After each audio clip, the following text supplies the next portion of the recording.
আসসালামু আলাইকুম। যমুনা ফ্যান্টাসির আজকের বুলেটিনে আপনাদের স্বাগত জানাচ্ছি। উত্তাল রাজনীতি আর হাড় কাঁপানো শীতের মধ্যে আজ সারা দেশের মানুষ তাকিয়ে আছে ঢাকার দিকে। বেগম খালেদা জিয়ার প্রয়াণে শেষ হল দীর্ঘ এক রাজনৈতিক অধ্যায়।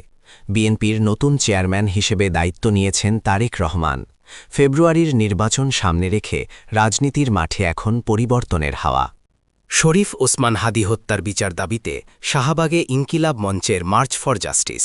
৩০ দিনের মধ্যে চার্জশিট না দিলে সরকার পতনের আন্দোলনের হুঁশিয়ারি দিয়েছে এই সাংস্কৃতিক ও রাজনৈতিক জোট। জামায়াত সংশ্লিষ্টতার অভিযোগে বড় ফাটল ন্যাশনাল সিটিজেন পার্টিতে। একযোগে পদত্যাগ করেছেন ১৪ কেন্দ্রীয় নেতা। নির্বাচন ঘিরে তৃতীয় শক্তি গড়ে তোলার স্বপ্নে বড় ধাক্কা খেলেন ছাত্র আন্দোলনের নেতারা। হাড় কাঁপানো শীতে জবুথবু দেশ। আজ ঢাকার তাপমাত্রা ১২.৫ ডিগ্রি সেলসিয়াস। ঘন কুয়াশার কারণে বিমানবন্দর এবং নৌপথে যাতায়াত চরমভাবে বিঘ্নিত হচ্ছে। নির্বাচনের মাত্র কয়েক সপ্তাহ আগে তারেক রহমানের সাথে বিদেশি কূটনীতিকদের ঘন ঘন বৈঠক। ১২ ফেব্রুয়ারির নির্বাচনকে সামনে রেখে বদলে যাচ্ছে আন্তর্জাতিক মহলের অবস্থান।